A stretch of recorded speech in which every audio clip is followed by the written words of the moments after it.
Persona que es capaz de hacer absolutamente todo.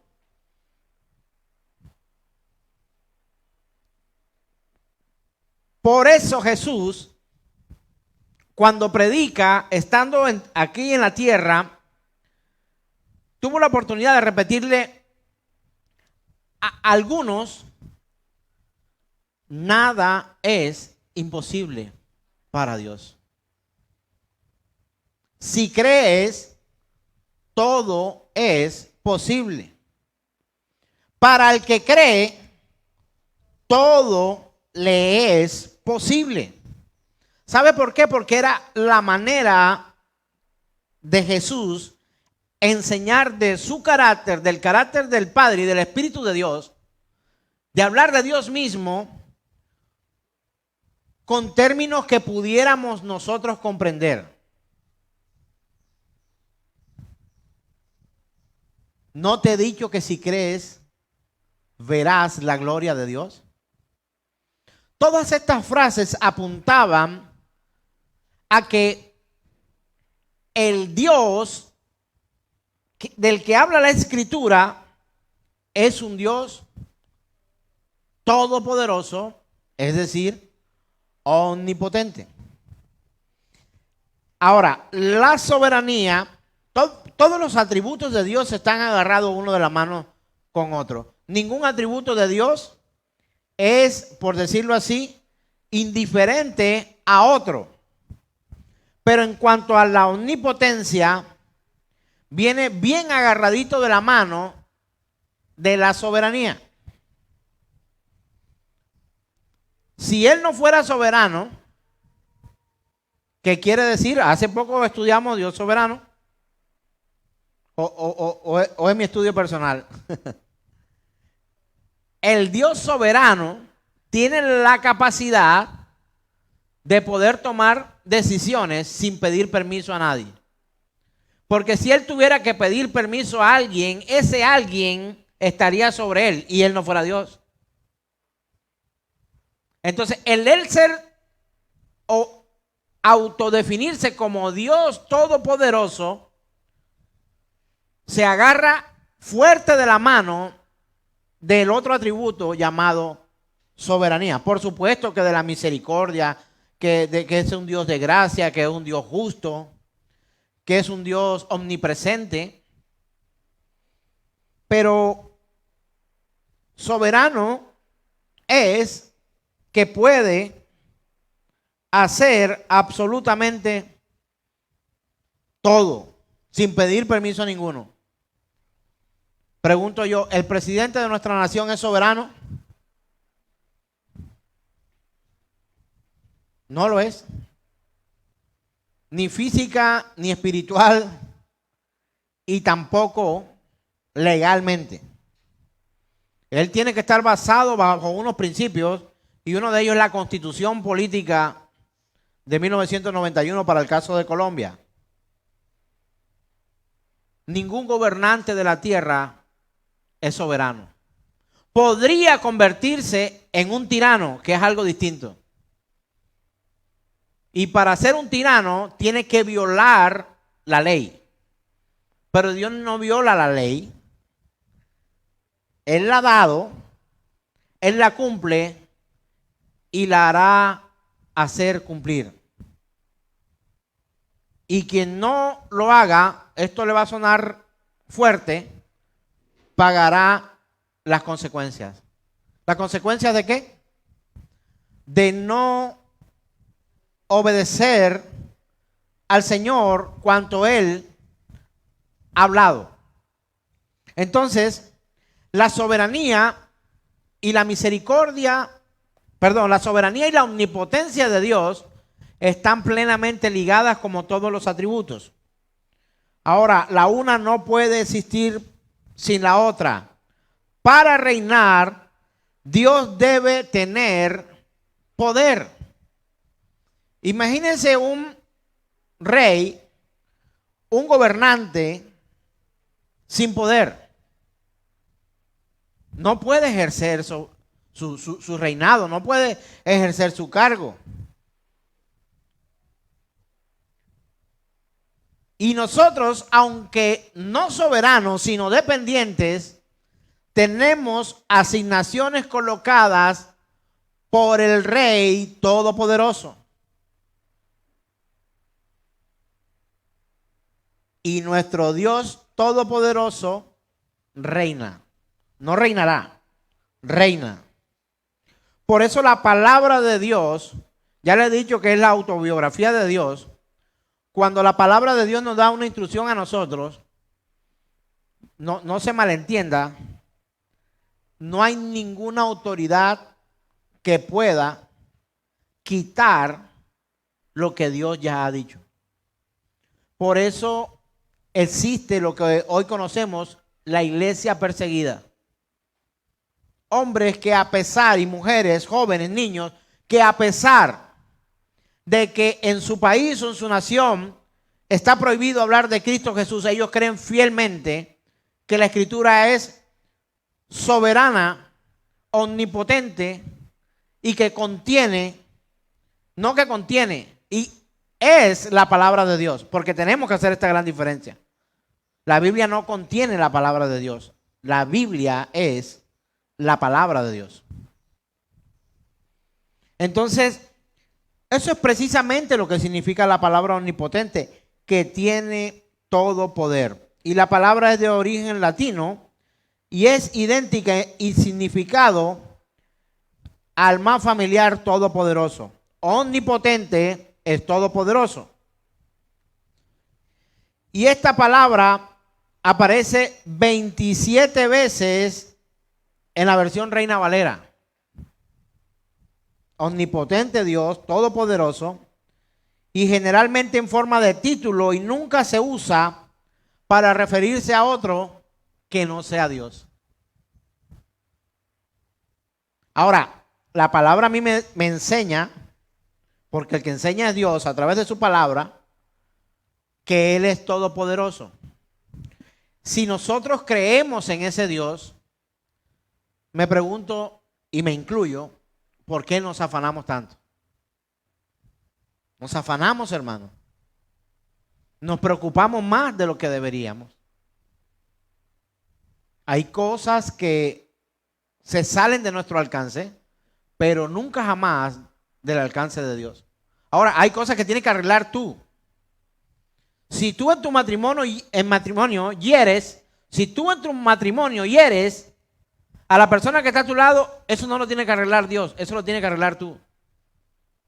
Si tú como hijo ofendes a tus padres, eso no tiene que arreglarlo Dios, eso lo tiene que arreglar tú. Si tú como padre maltratas y humillas y haces enardecer a tus hijos, eso no lo tiene que arreglar Dios, lo tienes que arreglar tú. Porque es que como Dios es todopoderoso, entonces que lo haga Él. Él es todopoderoso, pero tú arreglas tus daños y pagarás las consecuencias de tus malas decisiones. Si alguien mata, que es un delito, creo que en todos los países, por la Comisión de Derechos Humanos, no en defensa propia, porque también ya ahora matar se vale, depende. Pero la Escritura dice, no matarás. Entonces, si una persona mata a otra y esa persona se arrepiente de eso, ¿ya las cosas podrían quedar así? Pues creo que no. Tendrá que comparecer ante la justicia de la tierra y delante de Dios. Ahora, comparecer delante de Dios y pedir perdón y arrepentirse de ese pecado, ¿lo hace que sea excluido de condena por las leyes terrenales? No. ¿Por las consecuencias de una mujer viuda y unos hijos huérfanos de padre? Eso no lo puede cambiar. Y es la forma que tengo para poderle enseñar que hay cosas que usted causará, pero leguleyadamente tratará usted de echarle las culpas a Dios de eso, porque Él es Dios Todopoderoso. Y tiene que tener mucho cuidado, querido amigo que me escucha, en cuanto a esta instrucción, porque si empezamos de aquí en adelante a repetirnos, Dios es omnipotente, Dios es todopoderoso, Él lo puede todo, entonces empezaremos a dejar en manos de Dios aún lo que nos toca a nosotros arreglar. Si yo hago daño a mi hermano, tendría yo que arreglar mi daño. Dios no va a venir a pedir perdón a la otra persona por mí. Yo tengo que perdonar, porque Él me perdona. Y hemos orado muchas veces y a través de la historia veníamos repitiendo constantemente una oración que incluso dice: no seáis como los hipócritas que usan vanas repeticiones, vosotros oraréis así. Dice, creyendo que seréis oídos, porque son repeticiones vanas. Padre nuestro que estás en los cielos, ¿verdad? Pero hay una parte que dice: perdona nuestras ofensas como nosotros perdonamos a los que nos ofenden. Mire, yo no he escuchado más hipocresía que esa porción bíblica que repetimos a diario. Hermanos, ¿es fácil perdonar al que nos hace daño? No es fácil.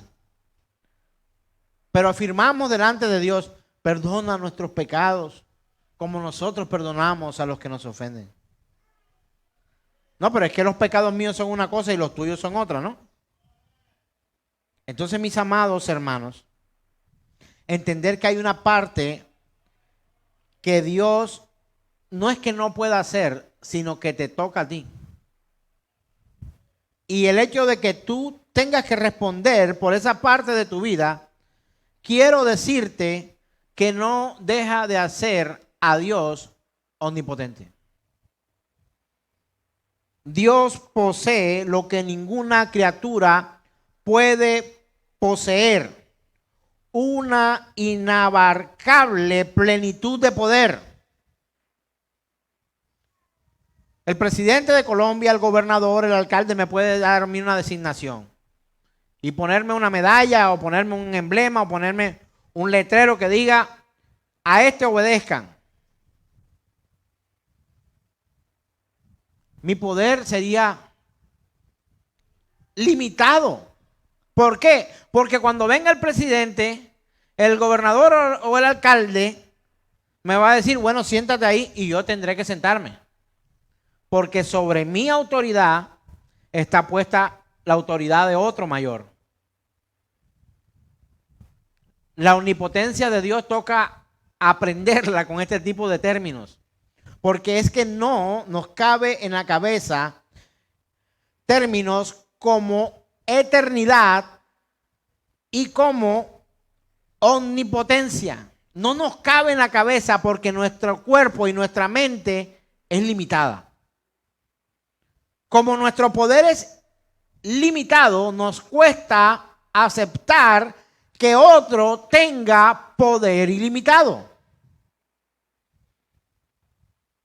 Mira, por mucho cargo que alguien tenga en este mundo, presidente de lo que sea, de las Naciones Unidas, de la ONU, de la OEA, de lo que usted quiera, tiene poder limitado. Aunque abuse, aunque mate y no lo condenen, tiene poder limitado. Llegará el momento en que se hará justicia y tendrá que comparecer delante del trono de Dios y pagar si no pagó en la tierra. Dios posee lo que ninguna criatura puede poseer: poder o potencia ilimitada. Y sabemos esto por revelación divina, pero una vez sabido lo reconocemos como algo que está totalmente de acuerdo con la razón. Cuando usted introduce su vida en la Escritura se ubica ahí donde le toca y ubica a Dios donde Él está y que no puede ser removido, usted entenderá que Él es Dios Todopoderoso y que Él es reina. Él reina y que es soberano. Concedamos que Dios es infinito y que tiene existencia en sí mismo. Y de inmediato veremos que también tiene que ser todopoderoso y la razón se arrodillará para adorar ante la omnipotencia divina. Palabras textuales de A.W. Tozer. Se las voy a repetir, me parece súper revelador. Dice, concedamos que Dios es infinito y que tiene existencia en sí mismo.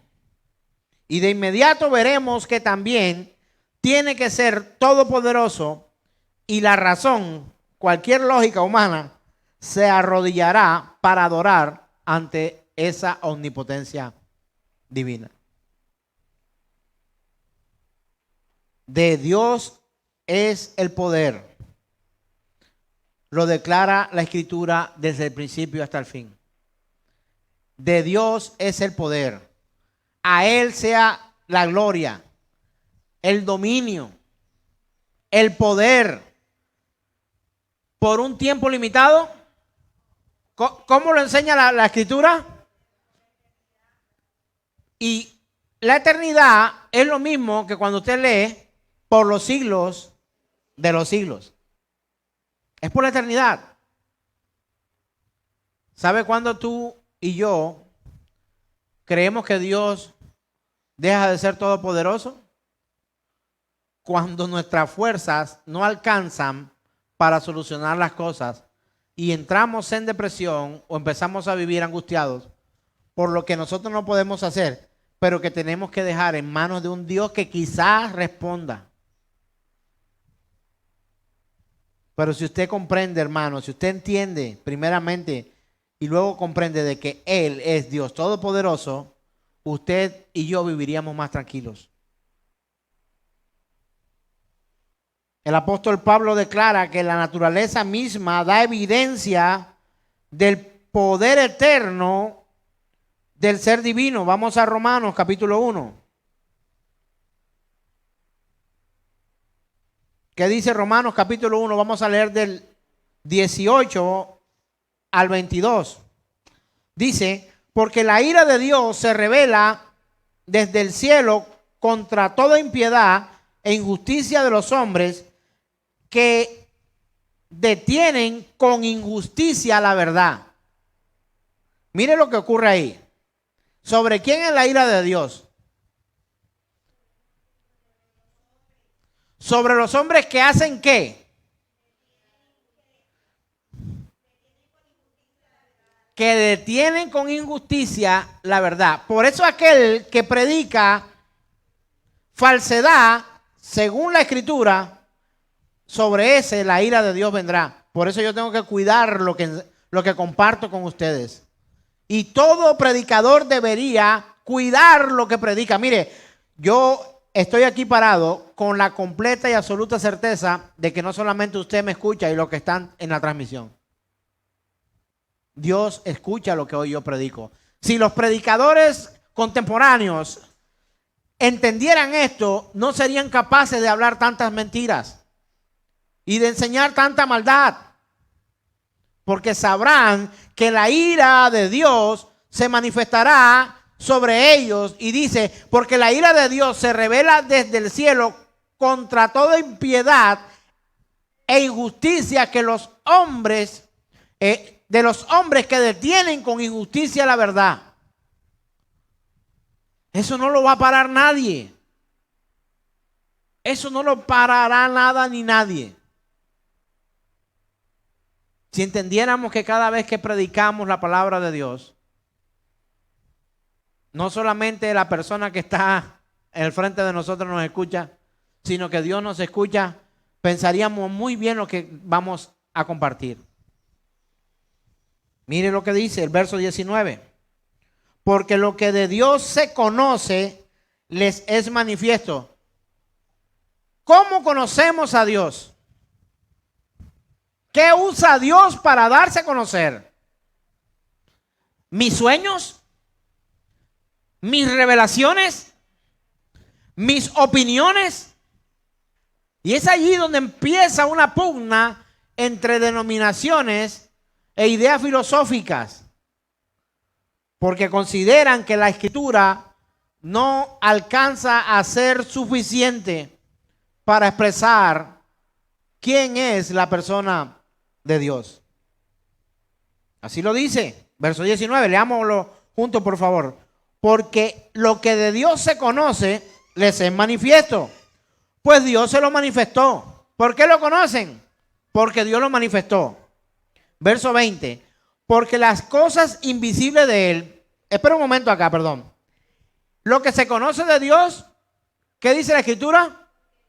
Él lo manifestó, ¿de acuerdo? Pero hay una parte que es invisible de Dios. Y también trae testigos y proclamadores, pregoneros de esas verdades de Dios. Mire lo que dice, verso 20. Ahora, porque las cosas invisibles, hay una cosa que ha sido manifiesta, pero hay una cosa que es invisible. Dice, porque las cosas invisibles de Él, su eterno poder y deidad. O sea, cuando dice su eterno poder, está hablando de que Él es ¿qué? Omnipotente. Y cuando dice deidad, ¿a qué se refiere? Que es Dios. La misma palabra que leímos allá, expresada de otra forma. Dice, su eterno poder y deidad se hacen claramente visibles. ¿Qué se hace claramente visible? Lo que era invisible antes. ¿Qué era invisible antes? Su eterno poder y deidad. O sea, que es todopoderoso y que es Dios, se hace visible desde la creación del mundo, siendo entendida por medio de las cosas hechas.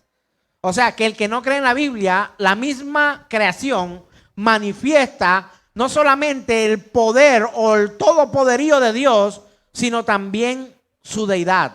Reconoce que es Dios. No tiene que ir al instituto bíblico. No tiene que venir a congregarse con nosotros. Con solo ver la creación misma manifiesta que Dios es todopoderoso y que es Dios sobre todo reino y principado que se nombre en el universo. ¿Está entendiendo un poquito más esto? Mire lo que dice por acá. Se hacen claramente visibles desde la creación del mundo, siendo entendida por medio de las cosas hechas, de modo que no tienen excusa. Esta frase en este verso tiene un significado muy profundo. Nadie tendrá excusa delante de Dios para decir, es que yo no sabía. Yo no sabía. Tú no sabías, pero tú viste la manifestación gloriosa de mi eterno poder y de mi deidad. No lo declaro yo, lo declara la Escritura. De modo que no tienen excusas. ¿Sabe por qué no tienen excusa? Pues habiendo conocido a Dios, no le glorificaron como a Dios, ni le dieron gracias, sino que se envanecieron en sus razonamientos y su necio corazón fue entenebrecido. Profesando ser sabios, ¿se hicieron qué? Necios, y cambiaron la gloria del Dios incorruptible en semejanza de imagen de hombre corruptible, de aves, de cuadrúpedos y de reptiles. Él no solamente está hablando a los que vinieron y estudiaron con nosotros la Escritura, o los que vinieron con nosotros y se congregaron y escucharon la verdad del Evangelio, la verdad de la palabra de Dios, sino aquellos que sin haber ido le fue manifiesto su poder eterno y su deidad. Entonces alguien me decía una vez, pastor, ¿tú crees que el Señor venga pronto? Y yo dije, yo creo que todas las cosas se están cumpliendo de acuerdo a la palabra y muchas señales son hechas en estos días. Y me dijo, yo no creo que venga por ahora, porque falta mucha gente por conocer el Evangelio. Parece que se cayó la señal o eso fue hace rato. Ah, muy bien. Entonces hay que comprender, hermanos, que aún a quien no le alcancemos a predicar, no por indiferencia, ellos también tendrán que rendir cuentas a Dios. ¿Cuál es nuestro trabajo como iglesia? Pregonar, proclamar, anunciar la verdad de Dios que fue dada a través de su escritura y manifiesta a través de Jesucristo. Hermano, sin Cristo no hay cielo.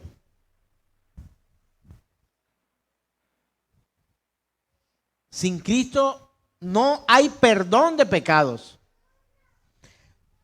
Usted y yo quizás caímos en la locura de creer que nosotros vamos a Dios Padre y pedimos perdón para que perdone nuestros pecados.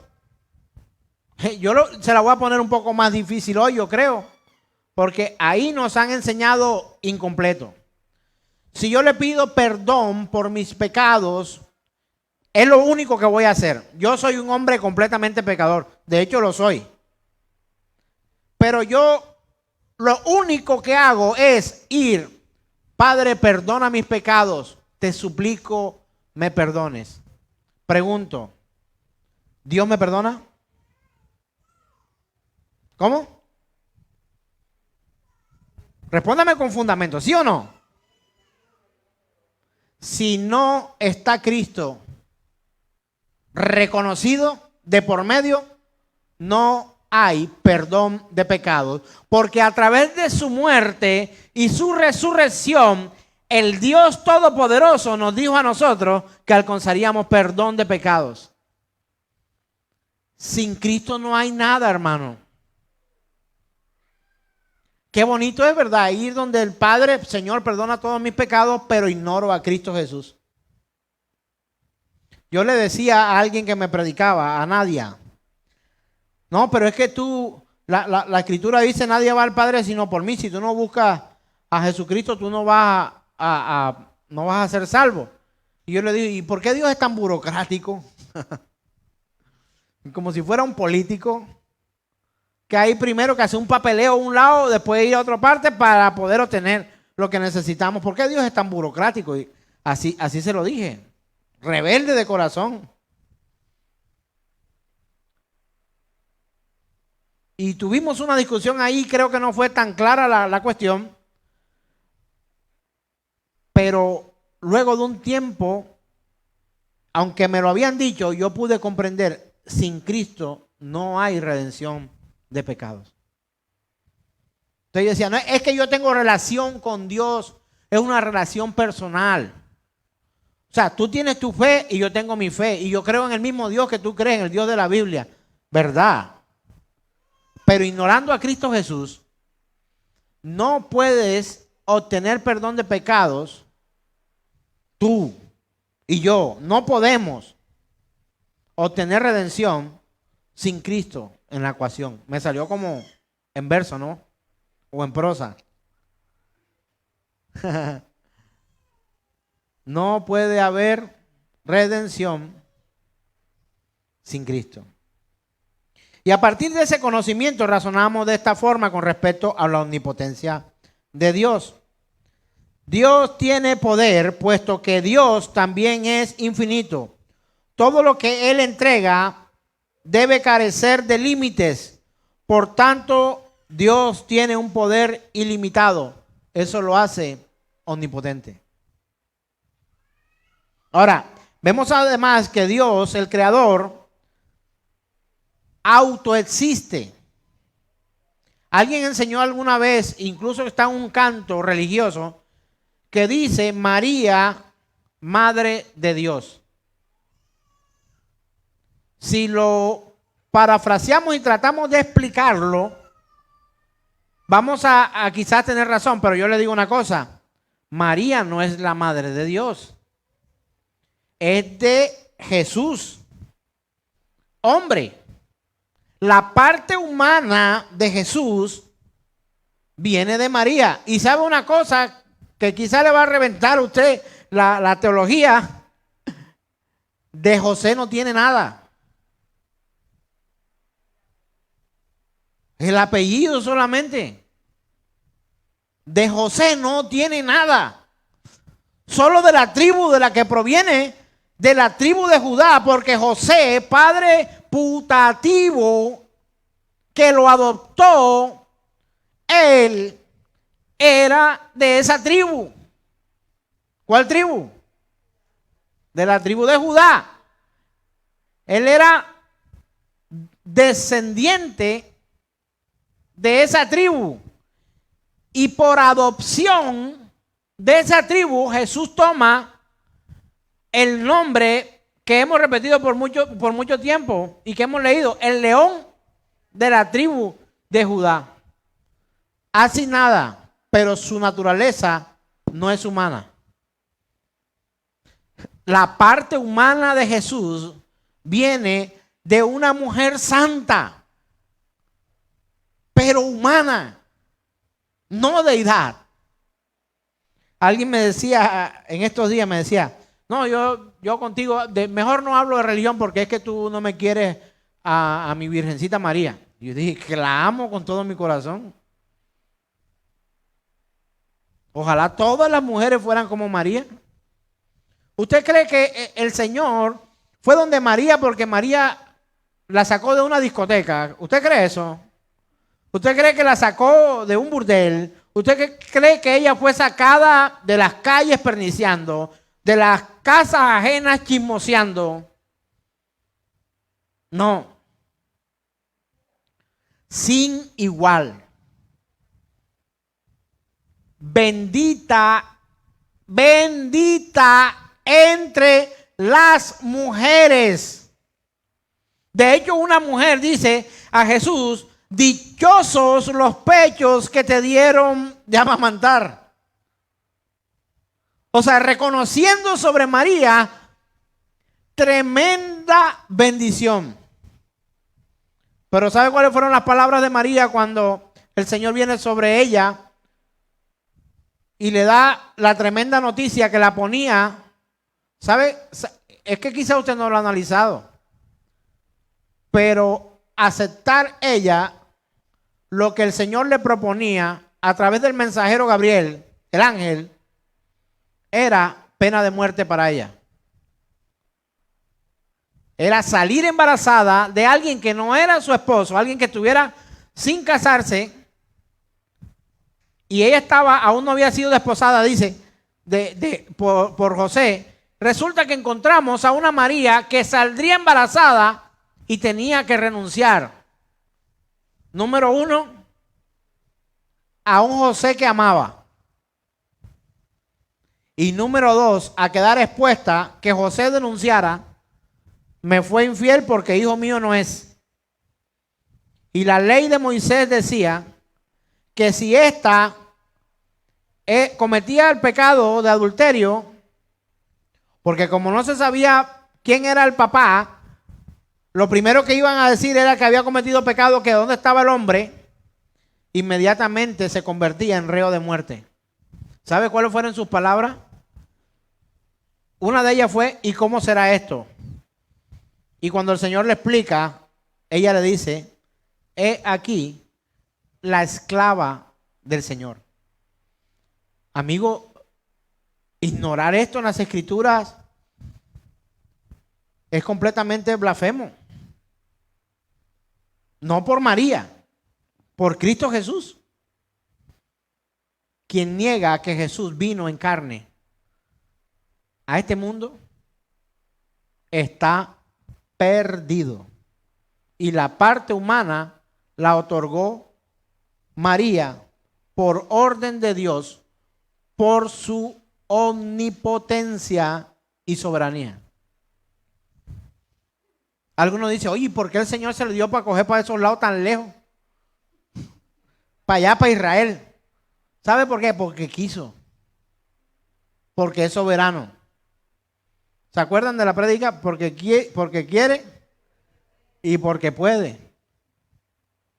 Entonces, ver al Creador que autoexiste, Él no tiene ni padre ni madre, porque no tiene ni comienzo ni fin. Él dice, yo soy el alfa y la omega. ¿Usted entiende lo que significa eso? Pero más allá de comprender qué significa principio y fin, es la primera letra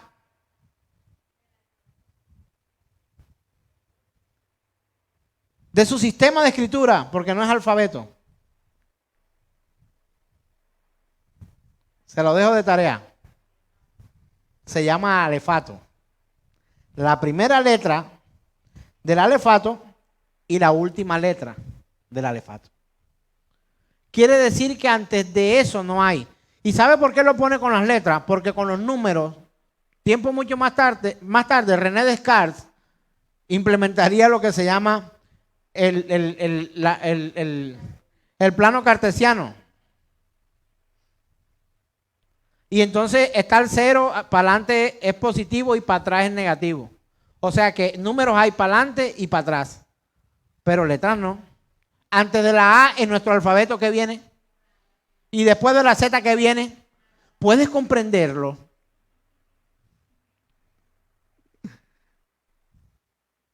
Perdone, pareciera que estuviera ufanándome de conocimiento. Yo lo he aprendido. Pero dígame, en términos sencillos, ¿no es maravilloso? Esto es grande. ¿Y sabe por qué? Porque Él es enteramente y eternamente omnipotente.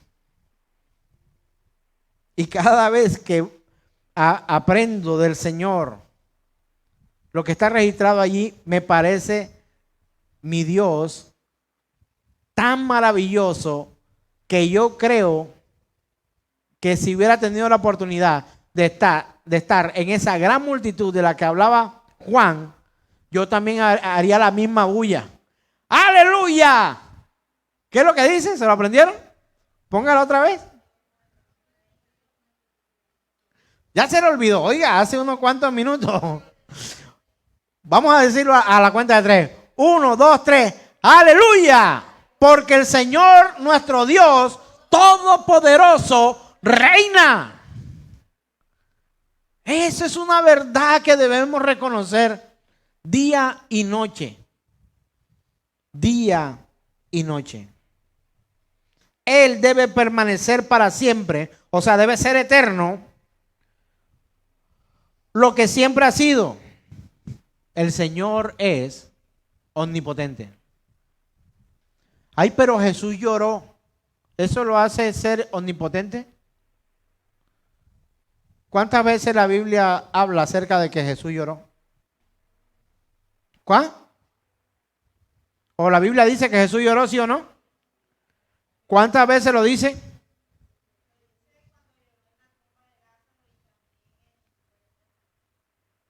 ¿También qué? ¿Qué pasó en el huerto de Getsemaní?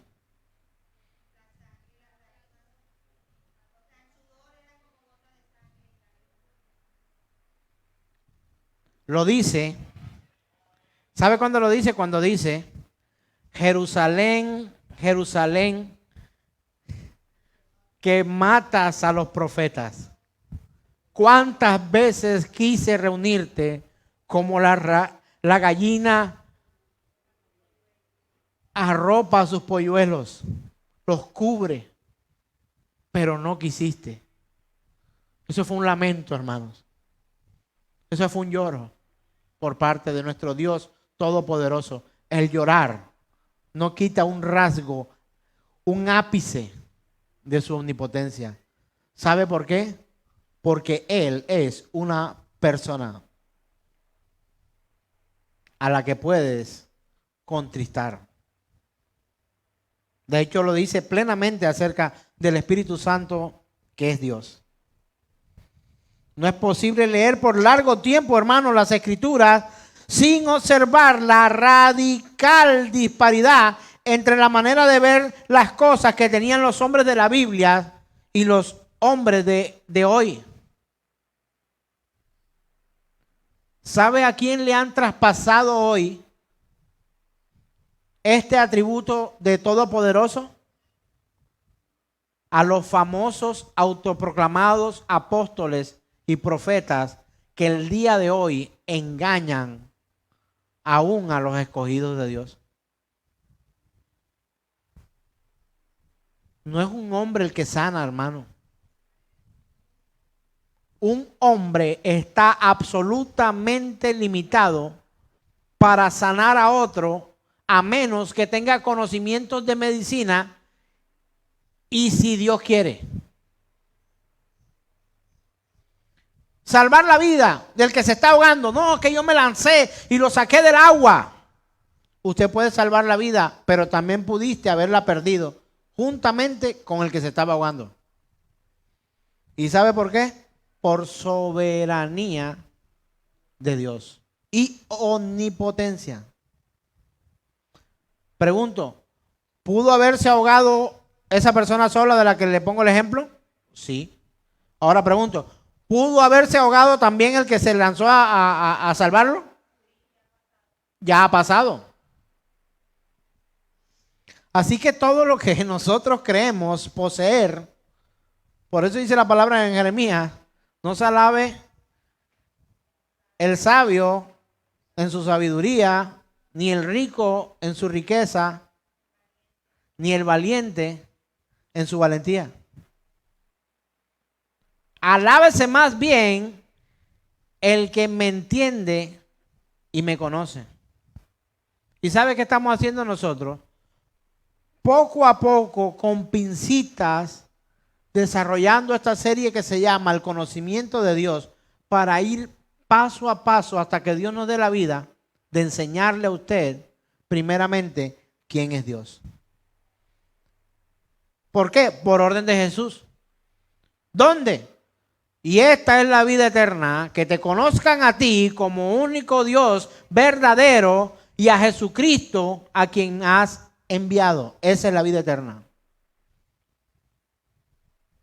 Pero nada, hoy las prédicas son 5 pasos para ganar dinero, 8 pasos para restaurar el matrimonio, 20 pasos para tener a una suegra feliz. Oye, hay pasos para todo, pero de evangelio nada. Hermanos míos. Ahora son más porque imagínense. Efesios capítulo 1, verso 9 dice lo siguiente. ¿Cómo vamos de tiempo? Vamos bien. Busque Efesios capítulo 1, verso 19.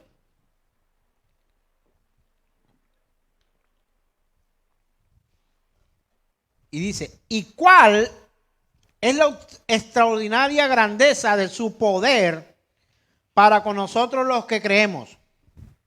Conforme a la eficacia de la fuerza de su poder. ¿Cómo lo dice esa versión? Sí.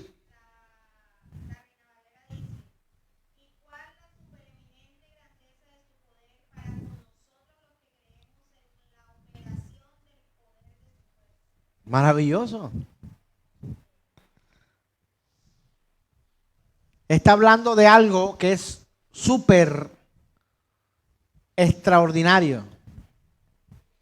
Hoy día estamos sufriendo de una mentalidad secularizada.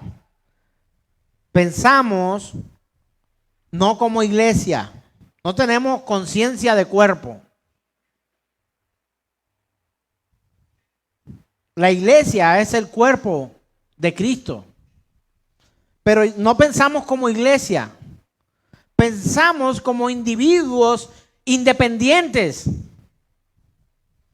Pensamos como individuos independientes. No pensamos con mentalidad de iglesia, con mentalidad de reino. Algunos creen y hoy predican que la mentalidad de reino es tener el carro del año.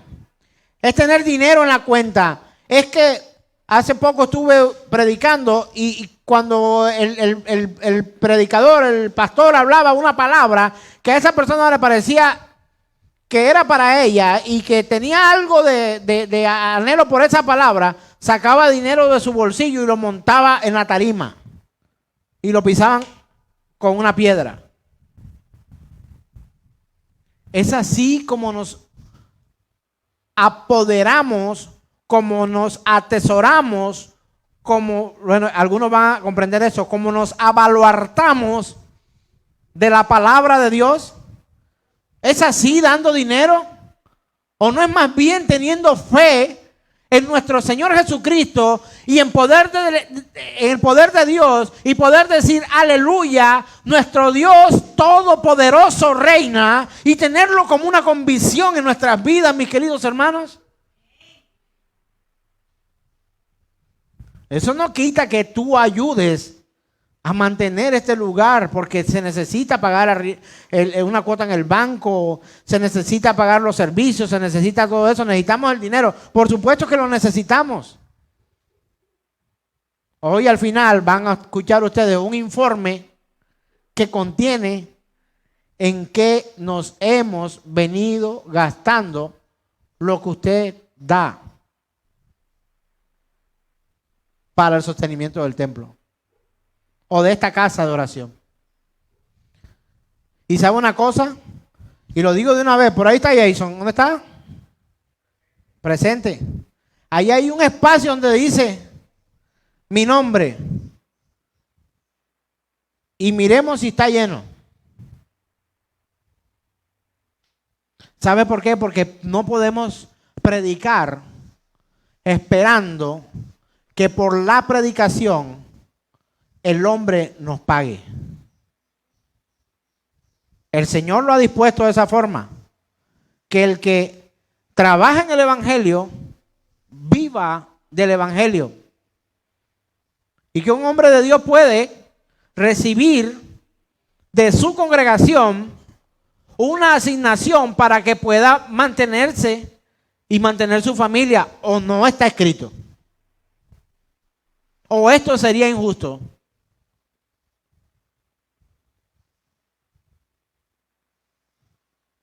Pero no es con dinero que accedemos a la supremacía de nuestro Dios. El dinero sirve para ayudar a que proclamemos el Evangelio de una manera menos sufrida. Porque yo no voy a decir más cómodo, porque nunca lo será. Predicar el Evangelio nunca deberá ser una tarea que nos cause comodidad. Hermano, yo me expongo al odio público cada vez que abro la Escritura y hablo la verdad de Dios, porque el cristianismo nunca jamás es y será popular. Y el día que sea popular, dejó de ser evangelio o cristianismo. ¿Sabe por qué? Porque hemos pecado, hemos fallado, y alguien nos lo está recordando, y no nos gusta que nos recuerden nuestros errores. Pero además de recordarnos nuestros errores, este santo evangelio que predicamos dice que aquel que pone su fe en Cristo Jesús, el Hijo de Dios, tiene perdón de pecados al arrepentirse. Esas son las buenas nuevas del evangelio. ¿Cuáles son las buenas nuevas del evangelio? Que todo aquel que en él cree no se va a perder, sino que va a tener vida eterna. Esas son las buenas nuevas del evangelio. Primer sermón de Jesús, Marcos capítulo 1, él viene diciendo, el reino de los cielos se ha acercado. Y dice, arrepentíos y creed en el evangelio. Hay tres cosas fundamentales ahí. Número 1 dice, arrepentíos.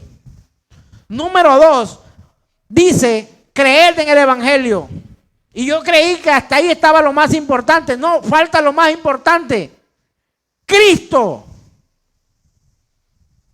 Sin Cristo no hay perdón de pecados. Puedes tener 7.500 o 13 o 14 millones de dioses como algunas naciones lo tienen. Pero si Cristo no es uno, si Cristo no es el único, si Cristo no es el primero, si Cristo no es la preeminencia, si Cristo no es ese Dios todopoderoso del que habla la Escritura, perdidos están. Y cuando digo uno, no es uno de los 14 millones. ¿De acuerdo? Un Dios como tú y yo, Padre, somos uno. Y el Espíritu Santo. ¿Cómo vamos de tiempo? ¿Vamos bien?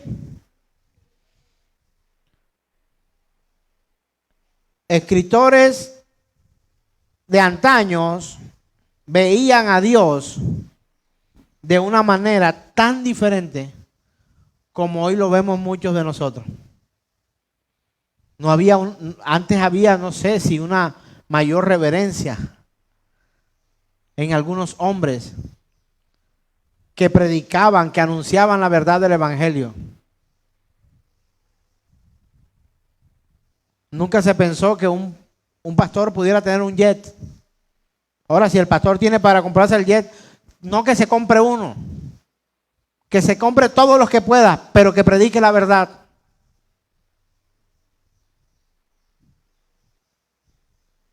¿Pastor puede tener carro del año? Sí, qué bueno que el pastor tenga carro del año. El mío del año 84, ¿yo? ¿Estamos hablando de cuántos años? 38 años. 40 años de carro. Ay, hace 40 años salió mi carro. Ahora, ¿eso me hace menos? No. Pero si tengo el del último año, ¿me hace más?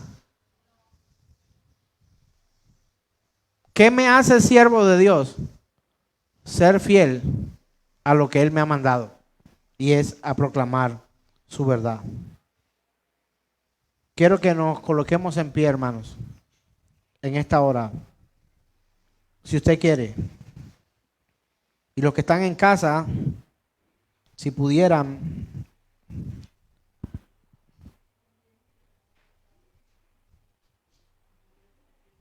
disponer sus vidas para vivir de acuerdo a su eterna misericordia y reconocer su eterno poder, su omnipotencia. Pregunta técnica. ¿Alguno de los que hoy vino a Generación de Fe vino con alguna necesidad? Alce su mano. ¿Sabe? Podemos orar juntos por ello. Pero ¿sabe una cosa? No es mío darlo. Ni de ningún hombre que se ponga enfrente.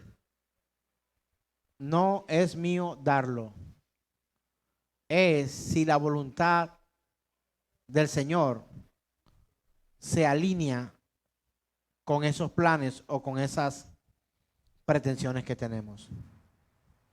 Él es Dios poderoso. Creo que tenemos una canción ahí con la que vamos a recordar esto, porque Él reina. Él es todopoderoso. Padre, gracias por tu misericordia, por lo que traes, porque tu palabra es viva y eficaz, Señor, más cortante, Dios. Hoy vamos, Señor, a agradecerte, Señor, porque nuestras vidas no dependen de nosotros.